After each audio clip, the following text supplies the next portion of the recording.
There's a tiny ritual that completely transformed how I find joy in the chaos of motherhood and the ordinary moments of my life. Joy isn't a passive emotion that comes and goes. Joy is cultivated. It's a discipline, something we actively practice by noticing and celebrating God's goodness in the life that we already have. This isn't about being cheerful just for the sake of it. It's about training the heart to dwell in gratitude and wonder, turning ordinary moments into sacred ones. Today, I want to show you the tiny ritual that helped me to finally find joy right in the middle of the ordinary life God has already given me as a Christian mother to 3 little ones. And at the end of this video, I'm going to give you a sweet little step-by-step plan to incorporate this into your life today. So if you're a Christian mother who is feeling burnt out and longing to be the peaceful mother and wife you've always imagined without turning to expensive therapy or supplements or constantly decluttering your home, I would love for you to subscribe.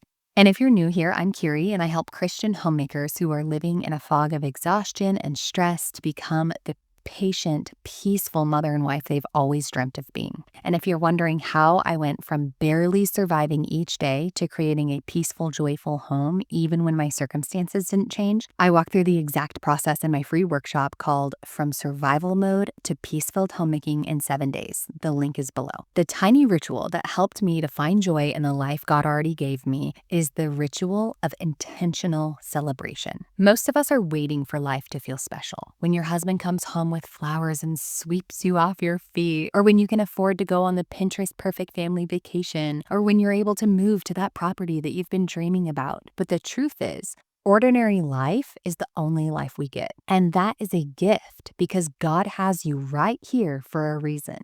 This is where the blessing is, right here. Don't miss it. I used to treat joy like weather. Sometimes it showed up and it was great, and sometimes it didn't and I'd grumble. And then I started treating joy like a thermostat, something within my control, a discipline, a practice, something we can actually cultivate. And this is where my tiny ritual comes in. Each day, I carve out moments to celebrate something small but meaningful. So we're celebrating God's goodness in the ordinary moments of life. Joy grows when we dwell in God's presence, and gratitude transforms how we see the world. So the ritual is simple. Every day, carve out a moment to celebrate something small yet meaningful. It could be your child's laughter while they play, the smell of a meal that you prepared, a quiet moment after a chaotic day, or even just the beauty of sunlight streaming through your window. So here's how you do it. Number 1, you notice the moment. Number 2, you announce it out loud. You gush over it. So when you do this, I really recommend, let's take where I said, celebrating your child's laughter when they play. You can just tell your child, "Oh, I love when you laugh and play. You are just so cute. You're such a blessing to me." Something like that, okay? You're noticing the moment, you're announcing it, you're gushing over it, you're praising your child, you're letting them know that you love them, okay? And then number 3 is take a deep breath, linger in that gratitude. Don't let the moment pass you by, okay? Let that feeling anchor you in joy.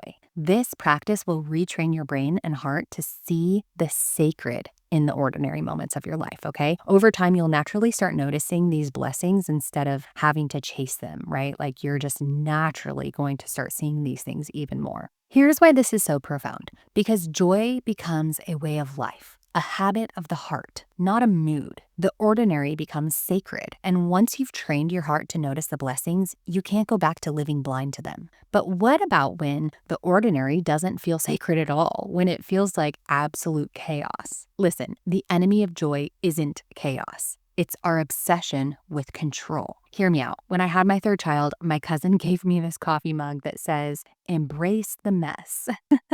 And she knew this type A mama would really struggle in this season of 3 under 4. And as silly as it sounds, that mug really helped me to embrace the chaos. So how do you embrace the chaos? Do you just decide one day that you will? Well, sort of. Yeah, you could do that. But it's more than that. You need to intentionally delight in it. It's a matter of going from thinking that the children pulling at your legs and a baby on your hip while cooking dinner is a burden to being genuinely fully convinced that there's nothing better than that. Knowing in your heart that this is truly a gift. Sometimes the most profound joy comes when we let go of control. We let go of the expectations that tell you that you should just be able to make a meal in peace without having to hold a squirmy baby or listen to a screeching toddler, and actually embrace and delight in the noise, the mess, the imperfection of life with little ones. This season, it's hectic, it's a little messy, a little unpredictable, but it's short. We are parenting little blessings. We're not raising perfectly obedient robots. Trying to force perfection will only steal your joy. It'll leave you exhausted, and it'll make even the sweetest moments feel like a burden. So here are some practical ways that you can embrace this ritual of intentional celebration. You can be spontaneous and inconvenience yourself. Do something like start a dance party in the kitchen while you're cooking dinner. Yes, this will set dinner back 15 minutes, but you'll be celebrating life. You'll be having fun with your kids. The other day I had to make dinner and there were about 50 flies in my house. I'm not kidding. They were all swarming around. It was so gross. They were all swarming around, and I made a joke to my husband that we are one with the flies. Because they were just everywhere. So instead of complaining and letting the flies add to the chaos, I did something about it. I put a pin in the making of dinner task, and with a baby on my hip, I grabbed a wet rag and I dramatically started swatting at the flies, making a hi-ya noise every time I hit the rag on the counter. So I made this dramatic display of fly annihilation, and I've never heard my baby giggle so hard. He literally couldn't catch his breath, and my toddlers were running around the house laughing, saying, "Here's another one, Mama, here's another one." And dinner was late, and actually I think that we ended up not even doing the dinner that I had planned and doing something completely different, but I don't regret it for a single second. The flies, on the other hand, will probably never recover. Okay, the next thing that you can do to embrace this little ritual of intentional celebration is to do something totally out of the ordinary. For example, at bedtime, if you usually read stories in bed with your children, instead build a blanket fort for bedtime stories in the living room, or have a spontaneous backyard picnic, even if it's just peanut butter and jelly sandwiches and chips. Again, this will be inconvenient, but it's in the inconvenience that memories are made and joy is cultivated. Okay, and then the next way to embrace this ritual of intentional celebration is what I call a chaotic joy ritual. This all sounds kind of chaotic, to be honest, but this one is getting ahead of the chaos by being the creator of it, okay? So let your children help cook dinner, even if it means that flour's all over the kitchen or there's spills on the floor and a sink full of dishes afterward. Or maybe take a walk and let your kids splash in every single puddle that they find. These experiences will be messy, they'll be unpredictable, and they're gonna be inconvenient. But these moments build laughter, connection, and joy in the ordinary life that God already gave you. This is how joy is trained, by seeing the chaos not as something to fix, but as something to celebrate. So if you're looking for simple, practical ways to make this a habit in your home, you can join my THS Challenge Club, where each month there's a new theme, and each day you receive a small, intentional challenge that's designed to cultivate joy and connection and peace in your home. So if you've been longing for a way to bring this type of joy and intentionality into everyday life, you can join that challenge club in the link below.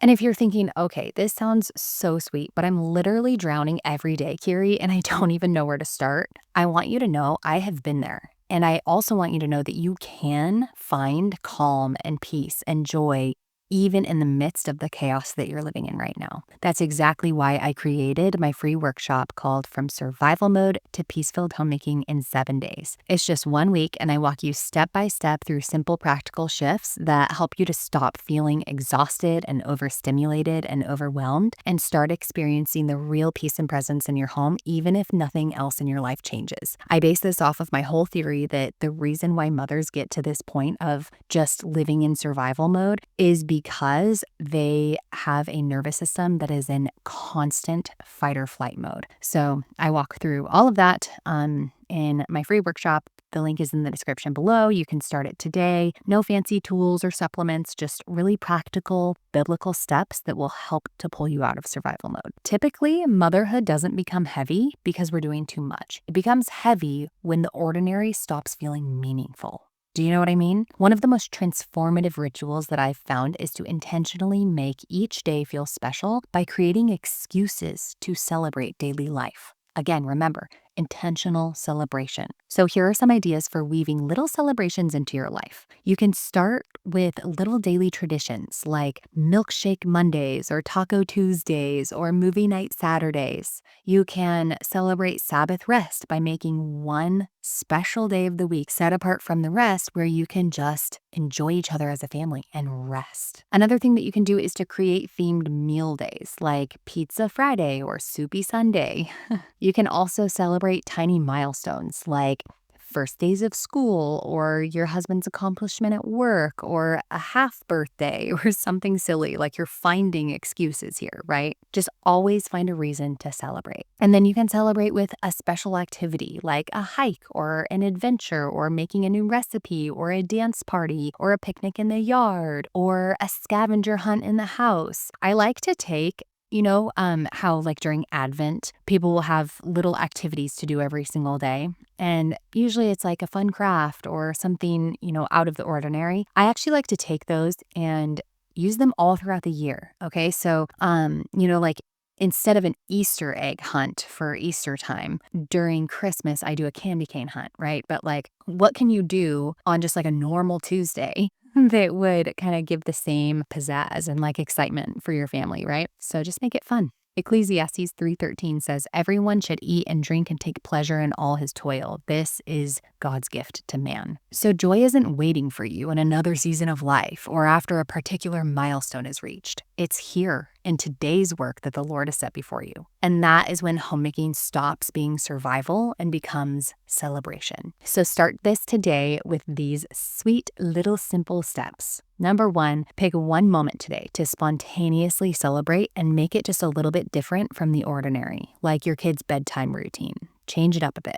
Number 2, try one chaotic joy ritual this week, like letting your children splash in every mud puddle they find. Number 3 is create a weekly tradition, like Taco Tuesdays or Pizza Fridays or Sunday evening walks or Sabbath rest on Saturday. And then number 4 is find one excuse to celebrate this week, like your baby learning to crawl or your toddler learning to write their name or your child hitting a home run. It doesn't matter what it is. Just make an excuse and then do something to celebrate as a family. And then number 5, reflect at the end of each day. Write down one thing you celebrated and how it made you feel. Pay attention to how your heart shifts. You might be surprised at how much joy is already waiting for you in the life God has already given you. This tiny ritual of joyful celebration, intentional celebration, has helped me to see the beauty in the ordinary, the chaos, and the life God has already given me. It's about noticing the gifts all around you. So try it and let me know in the comments how it's changing your perspective. And when you make this little ritual a habit, your home transforms. Those small intentional celebrations will shift how you interact with your kids and your spouse and even yourself. Your kids will feel the warmth of a mother who delights in them. Your spouse will notice a home filled with gratitude and connection. And your heart finds peace, resting in the truth that God's gifts